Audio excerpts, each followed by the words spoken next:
ud og købe ind for min mor, ikke? Oh my god. Alle de stiger bare på mig og tog billeder. Oh my god, det var dejligt. Altså, det var sådan noget, jeg godt kunne vende mig til, i stedet for folk skriver hate-beskeder. Oh my god, altså. Vil I se noget af mine særlige kendetegn?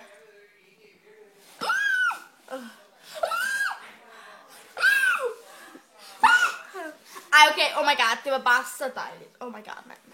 Oh my god. Det var bare så fantastisk. Og jeg stod bare og kiggede på alle de der kameraer.